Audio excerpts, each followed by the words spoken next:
నమస్తే అమ్మా. నమస్తే అమ్మా. అమ్మ, పొదుపు ఏదైనా ఒక వస్తువు మన దగ్గర ఉన్నప్పుడు దాని విలువ తెలియదు అంటారు. అవునమ్మా. ఆ వస్తువు లేదు, అందదు, రాదు అన్నప్పుడు ఎంత జాగ్రత్త పడాల్సిన పరిస్థితి వస్తుందో. అదే ఫస్ట్ నుంచి కూడా అంటే కొన్ని మనం అనివార్య పరిస్థితుల వల్ల తప్పదు, కానీ చాలా వరకు వస్తువుల్ని మనం జాగ్రత్తగా ఉంచుకోవాల్సిన అవసరం ఉంటుంది. దీన్ని ఏ విధంగా అలవాటు చేసుకోవాలమ్మా? ఒక సంగతి గుర్తుపెట్టుకోండి అమ్మా, ఏ వస్తువునన్నా మనం తయారు చేయగలమా? ఇంపాసిబుల్. ఒక్క గింజ ధాన్యాన్ని సృష్టించగలమా? ఒక చుక్క నీటిని తయారు చేయగలమా? చేయలేం కదా. లేదా అతి కొద్ది ఒక స్పెక్ ఆఫ్ ఎ సెకండ్ పనిచేయడానికి కావలసిన ఎలక్ట్రిసిటీని మనం ప్రొడ్యూస్ చేయగలమా? చేయలేము కదా. అవును. ఇవన్నీ మనకి కొన్ని ప్రకృతి సహజంగా ఇచ్చినవి, నీళ్లు మొదలైనవి. కొన్ని ప్రకృతి ఇవ్వకపోయినా చాలామంది కష్టపడి శ్రమ చేసి తయారు చేసి మనందరి కోసం అందించినవి.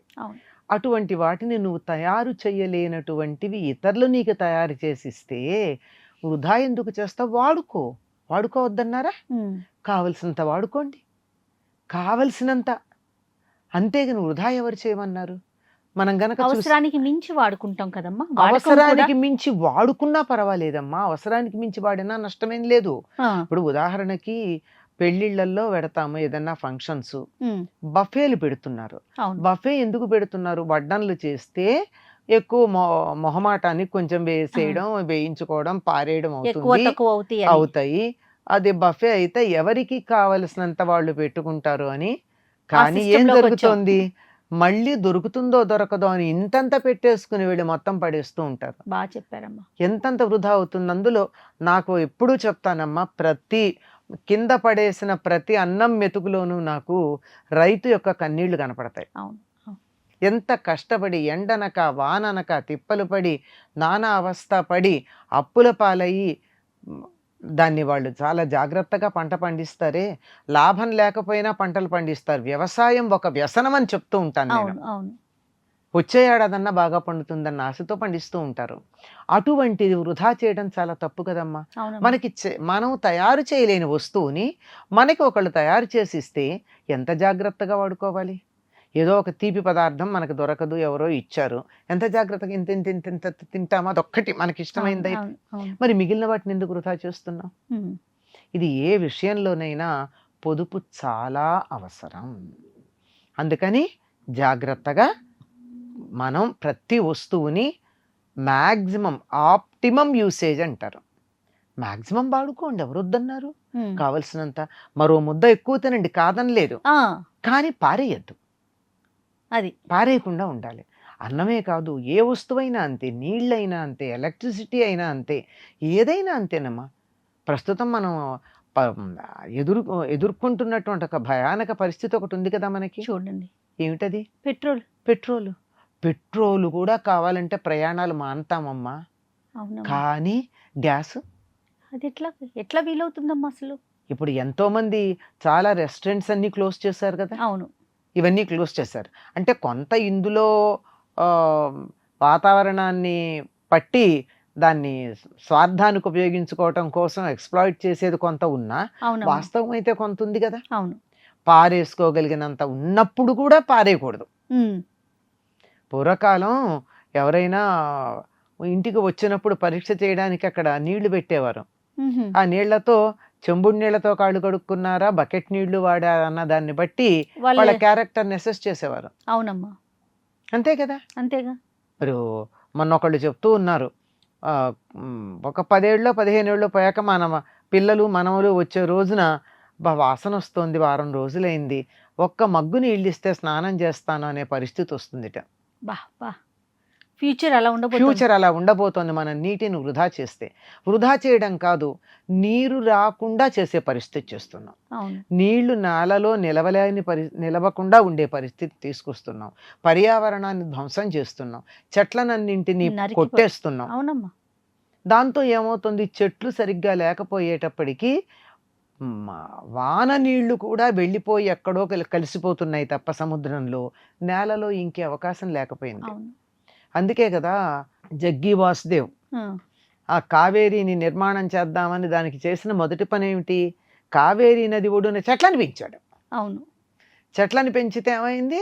ఆ చెట్ల వేళ్ళెళ్ళి చక్కగా మట్టిని నిలబెట్టి నీరు కొట్టుకుపోకుండా నీరు కొంతన్నా అక్కడ నిలబడి ఉండేటట్టుగా చేయడం ఇవి జరిగాయి నేలలో నీరు ఉంటుంది కదమ్మా కదా. నేలలో ఈ నీరు ఇంకితే బాగుంటుంది.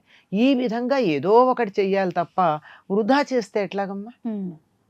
ఎక్కడన్నా మనం ఒకళ్ళు చెప్తారు దేశ సేవ నేను ఎలా చేయగలను అంటే నేనేం చేయలేను అంటారు చాలామంది. నేను యుద్ధం చేయలేను, అది చేయలేను, ఇది చేయలేను. కానీ నువ్వు చేయగలిగింది చాలా ఉంది.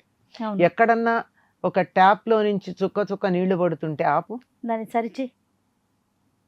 అప్పుడు ఏమైంది? నీళ్లు వృధా కాకుండా అయింది కదా. ఎక్కడన్నా పెడుతూ ఉన్నప్పుడు మనుషులు లేని చోట ఫ్యాన్లు లైట్లు ఉంటే ఆఫ్ చేయడం. ఆ విధంగా కూడా మనం దేశ సేవ చేసినట్టే. పర్యావరణాన్ని పాడు చేయకుండా ఉండడం, ఒక మొక్క నాటడం, అనవసరంగా మొక్కలు విరిచి పారేయకుండా మొక్కలను నాశనం చేయకుండా ఉండటం, నీటిని కలుషితం చేయకుండా ఉండడం, ఇవన్నీ కూడా దేశ సేవ చేసినట్టే కదా. దీనికోసం నువ్వు భుజాన రైఫిల్స్ పెట్టి వెళ్ళక్కర్లేదు, యుద్ధ భూమికి వెళ్ళక్కర్లేదు. దేశానికి ఎంత సేవ చేసినట్టు కాదమ్మా. ఇప్పుడు పెట్రోల్ దొరకట్లేదని చెప్పేసి జాగ్రత్త పడి బంకుల చుట్టూ 100 సార్లు అంటే ఎంతెంత లైన్ ఉన్నా కూడా మనం నుంచున్నాం. ఆఫ్ కోర్స్ పరిస్థితి వేరనుకోండి, కానీ ఉన్నప్పుడు దాన్ని మనం ఎలా వాడుకుంటున్నాం ఏంటి అనేది కూడా మనం ప్రాక్టికల్ చాలా ఆశ్చర్యంగా ఉంటుందమ్మా. ఉస్మానియా యూనివర్సిటీ దగ్గర 5-6 కిలోమీటర్ల దూరం నుంచి కారులో వచ్చి అక్కడ వాకింగ్ చేస్తారు పొద్దున్నే. నాకు వింతగా అనిపిస్తుంది. ఇంత దూరం కారులో వచ్చారు అంటే ఎంత పెట్రోల్ అయి ఉంటుంది, వీళ్ళు వాతావరణాన్ని ఎంత కలుషితం చేశారు. ఆ వచ్చేది ఏదో నడిచి రావచ్చు కదా, 4 కిలోమీటర్లు 5 కిలోమీటర్లు, లేదా అసలు అది కూడా లేకుండా సైకిల్ మీద కనుక వచ్చినట్టయితే అసలు మీరు ఎక్సర్సైజే ఎక్కువ చేయకుండా సరిపోతుంది. ఇవి ఎందుకు ఆలోచించరు? అంటే మేము అక్కడ వాకింగ్ చేయడానికి వచ్చామని ఒక చెప్పుకోవడానికే తప్ప అక్కడ వాతావరణం అంతా కలుషితం చేసినట్టేనా? పచ్చని వాతావరణం, బాగా ఆక్సిజన్ ఉంటుందని కదా అక్కడికి వస్తారు. అక్కడికి వస్తూ మీరు వాతావరణాన్ని కలుషితం చేసి వస్తున్నారే. నేను ఎప్పుడూ చెప్తూ ఉంటాను, ఎవరికైనా మీకు నడిచి వెళ్ళండి, ఆరోగ్యానికి మంచిది. తక్కువ దూరాలకి, ఎక్కువ దూరం అయితే సైకిల్ మీద వెళ్ళండి. మీకు కాస్త సైక్లింగ్ సిస్టమ్ మనకి తక్కువేనమ్మా. ఒకప్పుడు ఉండేది. ఇప్పుడు ఇంగ్లాండ్ లో కొన్ని మెడికల్ కాలేజెస్ లో పెద్ద పెద్ద ప్రెమిసెస్ ఉంటుంది కదా, లోపల కార్లలో తిరగడానికి వీల్లేదు, గేట్ దగ్గర ఆపేయాలి కారు, మొత్తం అంతా సైకిళ్ళ మీదే తిరుగుతారు. వీళ్ళకి ఆరోగ్యానికి ఆరోగ్యం, పర్యావరణానికి పర్యావరణం. అవును. ఎంత బాగా కలిసి వచ్చింది. పర్యావరణం ఆరోగ్యంతో పాటు ప్రస్తుత పరిస్థితుల్లో పెట్రోల్ కూడా కలిసి వచ్చింది. అదే కదా, ఎంత ఆదా అయింది. ఎప్పుడు ఏ విపత్తు వస్తుందో ఏం చెప్పగలుగుతామా? అసలు విపత్తు గురించి ఎందుకమ్మా? మనకి అసలు ధర్మం కదా వృధా చేయడం అన్నది, అధర్మం కదా. వృధా చేయడం అధర్మం. దేన్ని వృధా చేయకండి, వాడుకోండి, కావలసినంత వాడుకోండి, ఎంత వాడుకున్నా పర్వాలేదు, కానీ వృధా అయితే చేయకండి. తినే ఆహారం కావచ్చు, నీళ్లు కావచ్చు, కరెంటు కావచ్చు, పెట్రోల్ కావచ్చు, డబ్బు ఆఖరికి మాట కావచ్చు. అవునమ్మా, మాటను కూడా ఎంత పొదుపుగా వాడాలి. ఈ రోజుల్లో గమ్మత్తుగా ఎలా ఉంది, ఎవరిళ్లలో చూసినా ఇంటి నిండా బీరువాలు పెట్టుకోవాల్సిన పరిస్థితి వస్తుంది. ఎందుకంటే బట్టలను కొనుక్కుంటున్నారు, మెయింటైన్ చేయడం రాదు. ఎందుకు కొనుక్కోవాలని? కావలసిన ఉంటే సరిపోతాయి కదా. పూర్వం కన్నా ఇప్పుడు ఎక్కువైపోలే, చాలా ఎక్కువైపోయిందమ్మా. ఎంత ఎంత ఎంత ఎంత ఎంత ఇది మొన్న ఇదేనా ఇవాళ ఇదేనా అంటారట. ఎవరనేది? మొన్న ఇదే వేసుకున్నారు, ఈ రోజు ఇదే వేసుకున్నారు అంటారట. అదే నువ్వు కూడా అలా వేసుకోవచ్చు కదా, ఎంత బాగుంటుందో అనే ధైర్యం ఉండాలి మనకి. అంతే కదా. అవును, ఆ ధైర్యం ఉండాలి. అంటే ముందర అసలు నా మీద నాకు నమ్మకం ఉండాలి. ఇది అందుకని ప్రస్తుత పరిస్థితుల్లో ఎట్టి పరిస్థితుల్లో కూడా మనం చాలా జాగ్రత్తగా అన్నింటినీ పొదుపు చేసుకోవాల్సిన అవసరం ఉంది. ఎందుకంటే ఈ యుద్ధం ఎంతకాలం సాగుతుందో మనకి తెలియదు. మనకేదో భద్రత ఉంది. అప్పుడు 4-5 వారం రోజుల క్రితం అనుకుంటా చెప్పారు కదా, 60 రోజులకి సరిపడా మనకి పెట్రోల్ ఉందని. అంటే విచ్చలవిడిగా 60 రోజులకి సరిపడా అంటే ఇప్పుడు వాడుతున్న లెక్క ప్రకారం 60 రోజులకి సరిపడా పెట్రోల్ ఉంటే 60 రోజుల తర్వాత ఏమిటి పరిస్థితి మరి? అందుకని దాన్ని 120 రోజులకు వచ్చేటట్టుగా మనం వాడుకోవచ్చు కదా. అవునమ్మా, మీరు అన్నట్లుగా యుద్ధం వస్తుందో విపత్తు వస్తుందో కాదు, అసలు కాపాడాల్సిన బాధ్యత మన మీద ఉంది కదా. అసలు ఎందుకు వృధా చేస్తున్నారు అది అది అది అది ఆలోచించుకోవాలి. జీవితాన్ని వృధా చేసుకుంటున్నారు, సమయాన్ని వృధా చేసుకుంటున్నారు, మాటను వృధా చేస్తున్నారు, వస్తువుల్ని వృధా చేస్తున్నారు. అవునమ్మా. అన్నింటినీ ఒక్క రకంగా జాగ్రత్తగా వాడుకోవచ్చు కదా. దీనికి చక్కని మార్గాలు పూర్వం ఉండేవి. అందరూ ఒక్కసారి భోంచేసేవాళ్ళు, వేడి వేడిగా తినేవాళ్ళు, అందరూ ఒకసారి అయిపోయేది. 10 మంది ఉన్నా 15 మంది ఉన్నా హాయిగా వంట త్వరగా అయిపోయేది, భోజనాలు అయిపోయేవి, ఇంట్లో వాళ్ళకి విశ్రాంతి ఉండేది. అవును. ఇప్పుడు 24 గంటలు స్టవ్ ఆన్లోనే ఉంటుంది. ఒకళ్ళ తర్వాత ఒకళ్ళు, ఒకళ్ళ తర్వాత ఒకళ్ళు, ఒకళ్ళ తర్వాత ఒకళ్ళు. ఇంటి ఇల్లాలికో, ఇంట్లో ఎవరు ఉంటే వాళ్ళు ఇల్లాలు కావచ్చు, మరోళ్ళు కావచ్చు, వంట మనిషి కావచ్చు, లేకపోతే ఇంటి ఆయన కూడా కావచ్చు, ఎవరో ఒకళ్ళు వంటింట్లో స్టవ్ దగ్గర ఉండడమే కనపడుతోంది. అవును. అప్పుడు కాఫీలు తాగినా, టీలు తాగినా, టిఫిన్లు తిన్నా, భోజనాలు చేసినా ఎట్ ఎ టైం ఉండేది కనుక పనులు అయ్యేవి, ఇంధనం ఆదా అయ్యేది. ఆ తర్వాత ఇంట్లో ఆడవాళ్ళకి కాస్త విశ్రాంతి ఉండేది. నాకు ఒక పెద్ద ఆయన చెప్పినటువంటి మాట ఏమిటంటే, ఊరగాయలు ఎందుకు పెట్టుకుంటామో తెలుసా అని అడిగారు ఆయన. ఎందుకండి అని అడిగాను నేను. పెద్ద ఆయన, ఎంతగా ఇంధనం ఆదా అవుతుందమ్మా ఊరగాయలతో అన్నారు. ఆవకాయ పెట్టుకుంటాం, ఇంధనం ఆదా అయిందా లేదా? ఖచ్చితంగా. నిమ్మకాయ పెడతాం, ఎండలో పెడతాం దాన్ని, అంతేగాని దాన్ని పొయ్యి మీద పెట్టం కదా. దాంట్లో ఎప్పుడు కావాలంటే అప్పుడు ఇంత కారం కలుపుకుంటాం, మహా అయితే తిరగమాత వేస్తాం, ఎంత ఇంధనం ఆదా అయింది. అవునమ్మా. అందువల్ల ఊరగాయలు పెట్టుకోవడం వల్ల ఇంధనం ఆదా అని చెప్పారు. నాకు భలే వెలిగింది ఆయన చెప్పిన మాటకి. పెద్ద ఆయన. అదే అదే ఇది ఈ పూర్వకాలం మన వాళ్ళు ప్రతిదీ ఆదా చేయడానికి ఇలా చేస్తూ ఉండేవారు. ఏ ఋతువులో దొరికింది ఆ ఋతువులో చాలా జాగ్రత్తగా భద్రపరుచుకుని అన్ని ఋతువుల్లో వాడుకోవడానికి తగినటువంటి పద్ధతులు చేసుకునేవారు. దీనికోసం ప్రత్యేకంగా ఇంధనాన్ని కానీ మరొకటి కానీ వాడేవాళ్ళు కాదు.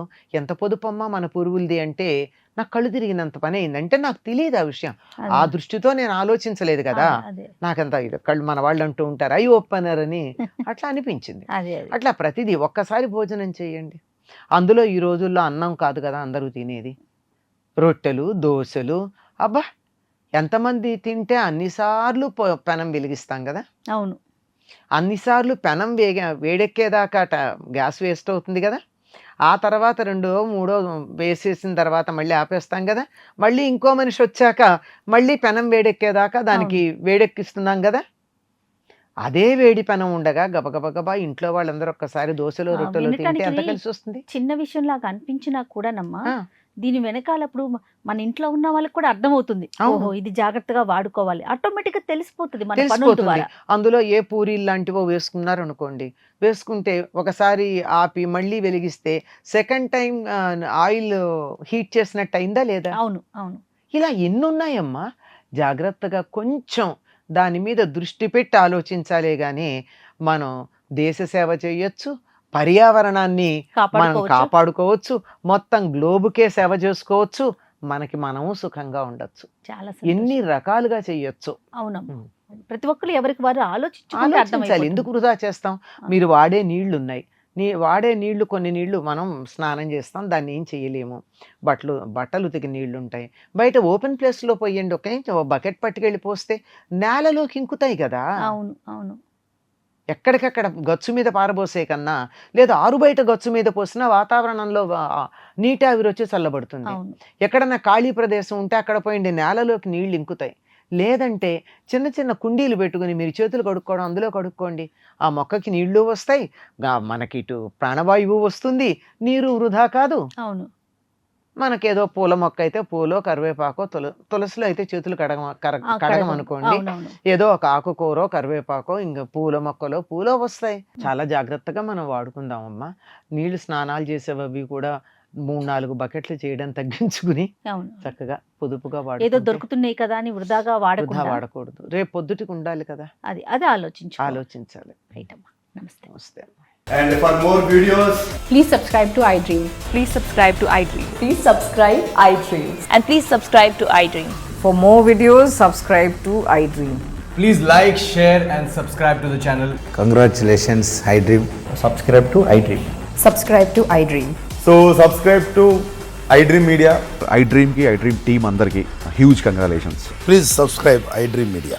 Please subscribe to iDream. Subscribe iDream. Please subscribe to iDream. I dream అంటే నా కళల ఛానల్ సబ్స్క్రైబ్ చేసుకున్న నోరు తిరుగుతలేదు. మీరైతే గంట గుర్తు కొట్టండి. For more such videos, please subscribe to iDream.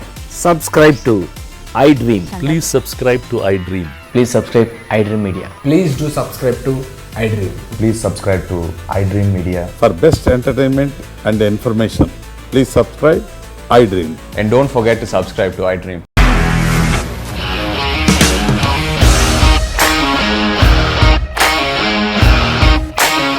ఇండస్ట్రీలో కమిట్మెంట్ ఇష్యూస్ వస్తే నీకు కూడా వచ్చినట్టు మార్నింగ్ తీసుకెళ్ళాలంటే కొద్ది పడేస్తారు.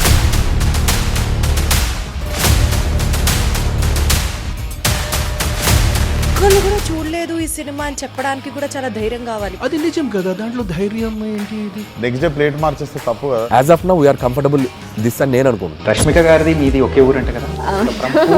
నీకు కోపం వచ్చిందంటే బాగా తిట్టేత్తరా? తిట్టేద్దామండి. నిజంగా గేమ్ ని ఎలా చేంజ్ చేయగలిగారు? ఏపీఎస్ఎఫ్సి వాళ్ళకి 6 నెలల్లో నేను 6 లక్షలు కట్టా. బిజినెస్ చేయాలనుకుంటే it is as difficult as riding a tiger.